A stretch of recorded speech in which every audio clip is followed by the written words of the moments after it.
welcome to another edition of Dominate the Nation. I'm Maxine Doogan, and I'm in San Francisco. I'm Elle, and I'm in San Francisco. I don't want you to know who I am. I'm secretive.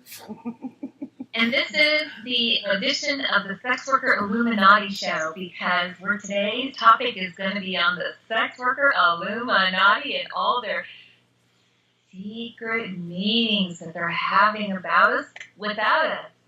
Mm-hmm.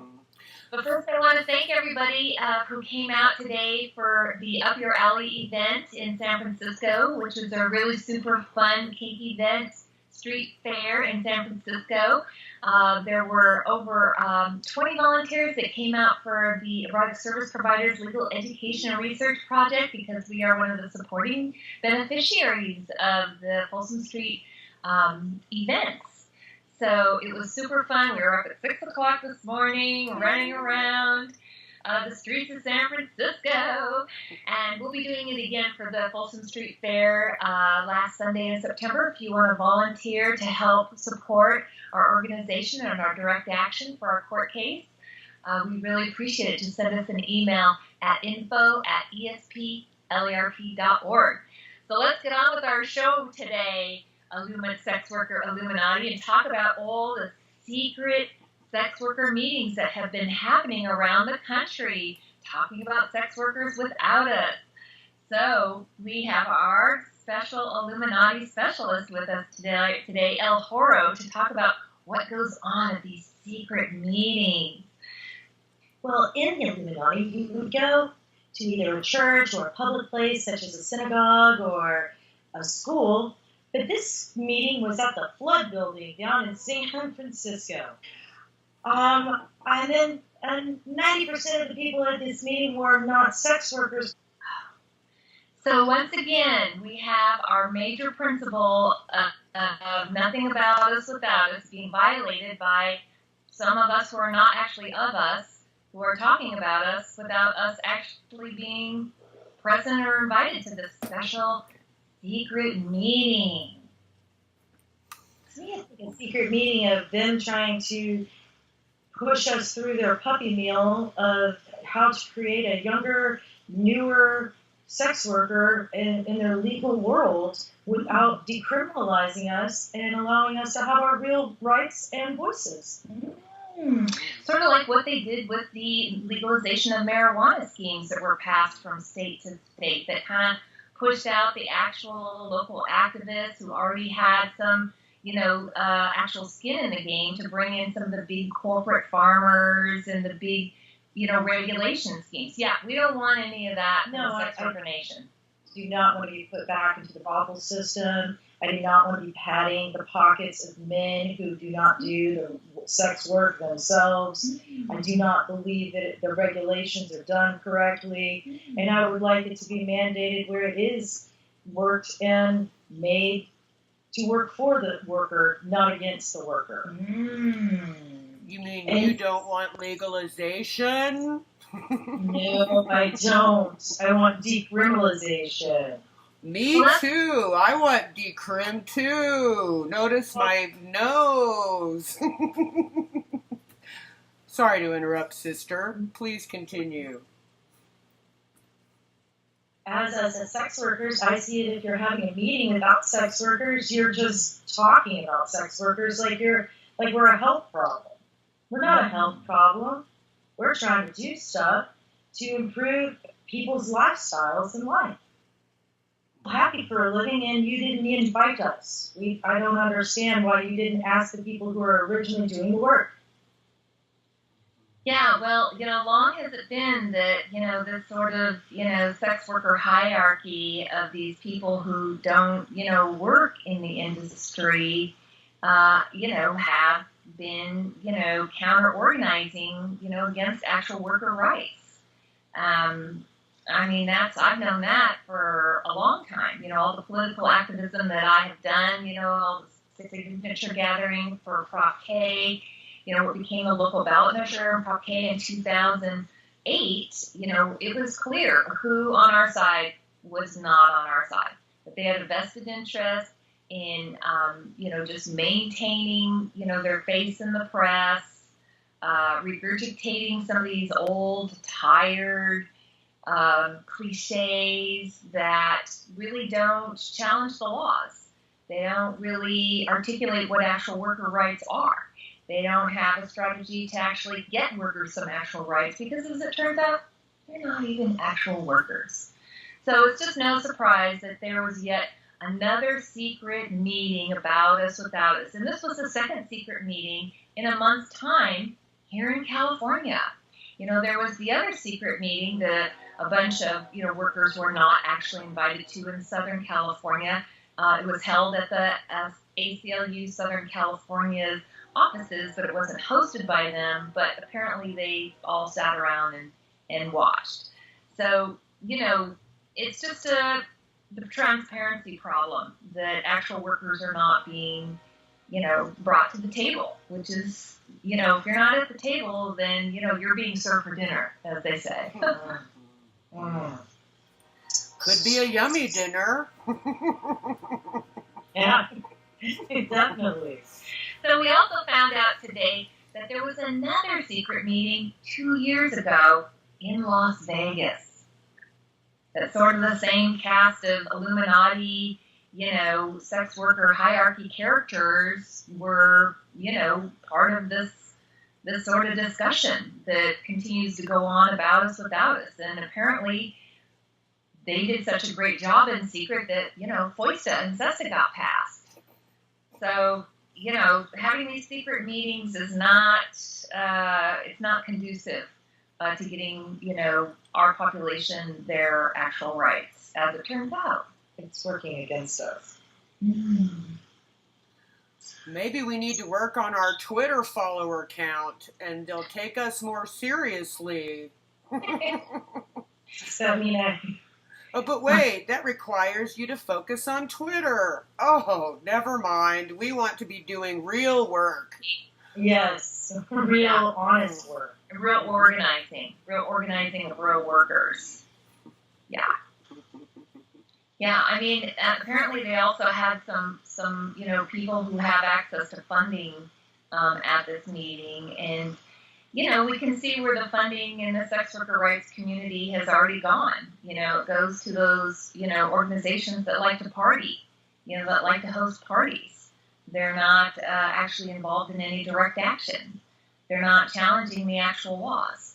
They're not empowering or organizing, workers to, be in their own advocacy and to be in the collective process of challenging these bad laws and, making some rights. Instead they're just, wanting to legalize it on a city basis? So then the feds could still work us? Oh God. Speaking of the feds, so one of our members was jacked up in a hotel room by Homeland Security last week. So here are Homeland Security and Customs Enforcement ripping children away from poor immigrant people who have, risked their lives to cross the borders to get away from violence that we caused in their country, to come to our country to get some relief. And they're chasing around, adult workers in hotel rooms. So I hope that everybody listening to our YouTube channel today can stand in solidarity and print out a copy of the Homeland Security's emblem and put it in some vinegar and some cayenne pepper in a jar so that we can make sure that they really feel the heat of the bad deeds that they have done, that they continue to do against our community and with the immigrant communities, because that has to stop. They have to be defunded. They have to change their priorities and recognize all of us that all have the same human rights and stop trying to lock us up in cages. That just all has to stop. So let's everybody make sure after you get off the show, the first thing you do is print out an emblem of the Homeland Security and put it in a cayenne pepper and then some vinegar in a jar, and we'll work our own Illuminaughty mojo on our enemies, because apparently we don't have anything else besides some secret meetings going on, on our behalf, without us. They must have been going on with their incense and their flowers. You know, transparency. You know, if you got to do something in secret, I don't know. This doesn't seem right to me. You know, I mean, if I were going to invest in the sex worker rights movement, it's pretty simple to me. What I would do is I would look around over the last 5 to 10 years at, what actions have been going on to challenge criminalization and who has been involved in those actions. I was thinking about this today. The people who have not been funded, who've been, funded the very least, have gotten the most done. So if they had money, oh my God, who knows what they could accomplish? Like, wow, if you can accomplish that much without funding, and it's a lot of blood, sweat, and tears and sacrifices, and that really, to me, shows people are dedicated and that they are there and they're long-suffering, and they're not just, it's not just a hobby or a little Twitter, it's not a tourist who's, pretty much has an easy go of it, doing their porn production and their this and that, and then writing and all these, online this and that, and with their blogs, and they're constantly being platformed. It's their own projects being platformed, not actions to decriminalize, not actions of policy changes. It's like, come on, people, pull your heads out, and it's pretty obvious who has been in the trenches and actually doing the work and has the brains and to do it. But hey, whatever. Well, these make think, Elle, that, they want to change our status. That they're profiting, they benefit from the status quo. Of the brothel system? The brothel system. They benefit off the status quo of, trying to get their names in the media, because their quotes in the media say it all. Oh, God. Nothing. Right. Their quotes in the media don't have any direct action for it. They don't. It's all the self-aggrandizing, sort of business. They profit off the status quo. A bureaucracy. When they aren't handing over the game to the opposition, that is, which they're doing Right. a lot of the time with their talking points and their sex work apologist bullshit. But, getting a solid platform on shared values is something that, we really need to do as a movement. And the counter-organizers have been able to do a lot of harm. And I would love to see a change on that one. But, anyway, no more Illuminaughty. Yes, our main value is nothing about us without us. And, the people who are not chanting that, they're not us. Right? Yes. Because that says it all right there. They're not part of us. They're not putting that value forward because that's not their value. Their value is about, getting funding to be able to, party, throw another party. Or for their NGO that they really work for, that is not a sex worker NGO. Yeah. Can think a few of those. Right? They use the word sex worker. They claim sex worker identity. That's part of the problem with that sex worker word. It's this umbrella term, apparently, that the chief of police qualifies under, too, apparently. Especially if you live in Oakland. But, Oh, yeah. Kamala Harris, even when she was wanting the help of sex workers, when she was running for DA, didn't she refer to herself as an honorary sex worker? Mm-hmm. So, but these non-sex workers that have come into our movement, taken leadership positions, just taken them in some instances, that's got to end. I really think it's important that that current workers are at the front and center of our activism. And we understand, these other people, their agendas are not decriminalization. And that's another thing, seeing people use the talking points, yes, I'm pro-sex work and blah, blah, blah. I'm not going to believe them just based on the talking points. I'm going to be looking and scrutinizing what is really going on there, especially with anybody in a leadership position. Absolutely. They better have our backs. And if not, they need to go. And they definitely shouldn't be in leadership positions. They haven't had our backs, Elle. Right. I mean, their actions or their lack of thereof, has spoken volumes. They haven't put their money where their mouth is. I think the secret meeting is a backstabbing meeting. Ooh, how so?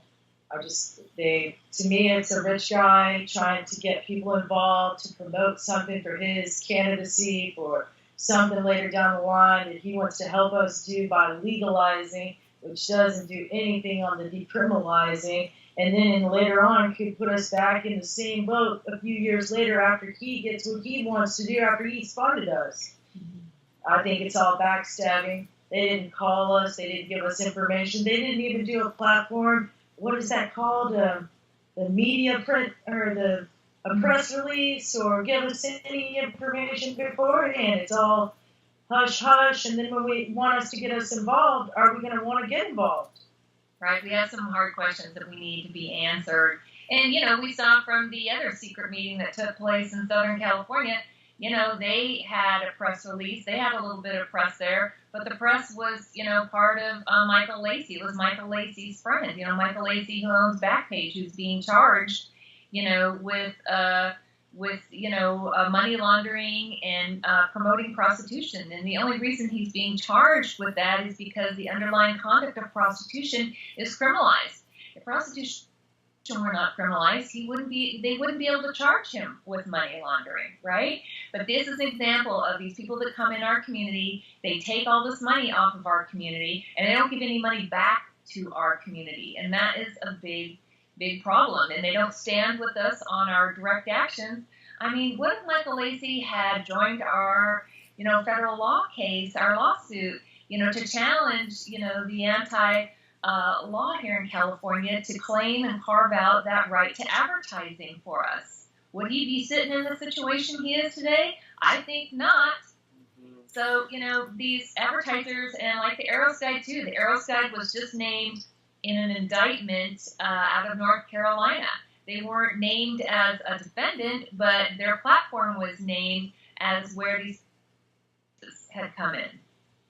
And so, just like Backpage, that's exactly how it started with Backpage. They were named in these charging documents where other people were being charged, and that opened the door and led them into being, charged how they are. It led to the passing of FOIA and SESTA. So, when are these platforms gonna figure it out? I mean, we're gonna have to do some voodoo on them. I don't know what we're gonna have to do to get these people to, get into some consciousness about, what's going on here. We try to do it with our YouTube channel. We try to bring different voices here to our YouTube channel.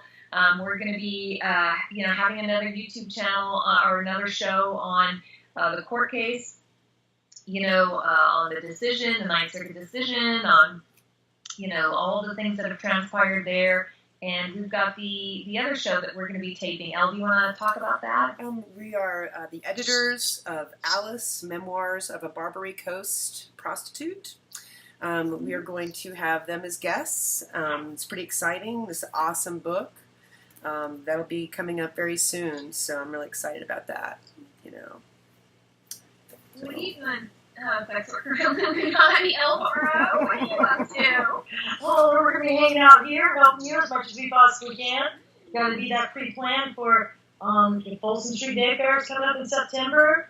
We got Burning Man coming up, and I'm going to be out at Burning Man telling people about prostitution rights and what sex workers want.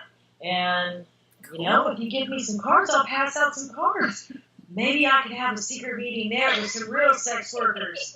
If you're having a secret meeting for sex, it's not brain surgery. You would ask sex workers to come if you're going to talk about sex. If you're having a conversation about brain surgery, you'd go to a brain surgeon.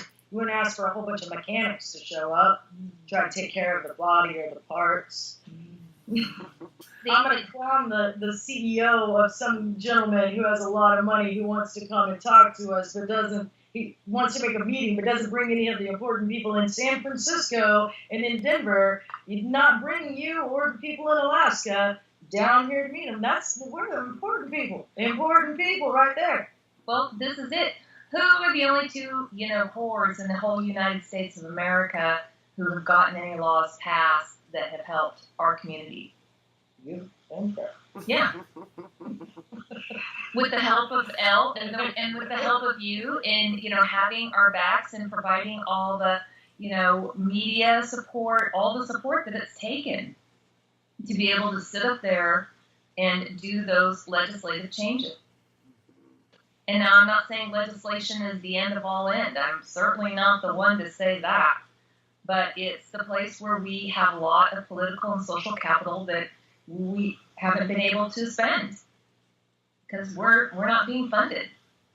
The sex worker Illuminaughty is being funded. Yeah. And sex workers do need funding. Yeah, we need some social investment. Yes. The society has stripped our community of so much, to let us suffer the social, economic, and political, deaths, literally death. And we need some social investments, to restore us to our proper place and our proper role in society. With integrity and dignity. Thank you. God, you are so awesome! Right? Because the fight is here in America. America is the source of all the evil in the world, all the downfall for the whole sex worker globally, all the bad laws start here in the United States. The fight is here. Right. We Yeah. have to criminalize. Yeah. When good stuff starts happening here, it's going to definitely have a domino effect. Yeah. I've been saying that for a long time. That thing in history, out in the West, and there was nothing out there, and there was only a few men. They would send out panties, and they'd pay to smell the panties, and then they brought a woman out there, and then within a few weeks, there was a church, a school, and it was huge. Oh, you mean all the colonialization? Perfect. Oh, the what? Yeah, we've always been used as, tools or weapons, for colonialization. And when they were done with us, look what they did to us. It's the oldest profession in the world, but you disrespect it. Now, that would be a show talking about how sex workers have been the machine, the engines of so many things, from Bitcoin, PayPal, all these different societal features. Erotic service providers, prostitutes have been at the foundation, the cornerstone of so many things in the world. Well, the internet. Who monetized the internet? We did. And now they, kicked us off the internet. Yeah. So we have to put a foot down. We have to put a stop to that. We have to do it collectively. We have to do it in solidarity. And we can do it. And I want us to have open meetings, not secret meetings. We do have open meetings. We have at least 5 open meetings a year over at the San Francisco Labor Council, Erotic Service Providers Union. Anybody can join. We have our code of ethics. It's about maintaining your privacy and the privacy of your coworkers and your fellow, union members and your customers. And it's about doing services safely. Accountability, yeah. And, you can join on the website, on the ESPU website, and you can call in to those meetings. And, because we have a call-in feature there. So, there's a lot for actual workers that need to become mobilized and get involved in because, people are talking about you without you, and that's a problem.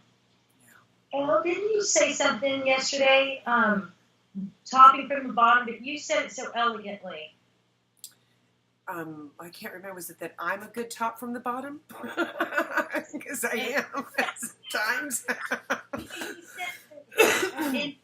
You try to top from the bottom, then oh no, you were talking about you never get bottom up results from top down organizing. I knew you said it better. No. Right. Yeah. So in this case, the top-down organizing is the sex worker Illuminaughty, who are self-appointed people who aren't actual workers, who are getting together, talking about us without us. It's like a kink conversation. It is. Yeah, only non-consensual going on there. Mm-hmm. Right, a lot of non-consensual conversations going on. Yeah. You have to put a stop to it. And we're going to keep on doing what we're doing because, it's really the way forward for all the workers to come together and have a place regardless of, your gender identity, regardless of your politics, regardless of, your racial identity, regardless of your, what type of work that you actually do in the sex industry, that there's a place for everybody. And, there's a place for all the auxiliary members, for people who are family, friends, or larger community members, who want to come and, be a part of all these direct actions that we're involved in. I mean, certainly we could never have gotten the case filed, without all the, our beloved plaintiffs, without the best attorney in America who understands their issues and understands what the laws actually say and how to challenge them. But there were hundreds and hundreds of people who showed up for us and who have continued to donate to that court case and to our court cases so that we can expand our challenge to the California state law and throughout America, support other challenges in other states. Right on. Yeah. Well, thanks everybody for joining us today for the Sex Worker Illuminaughty edition. And don't forget to do your little spell on Homeland Security. And we'll talk to you soon in our next future shows. Love you guys.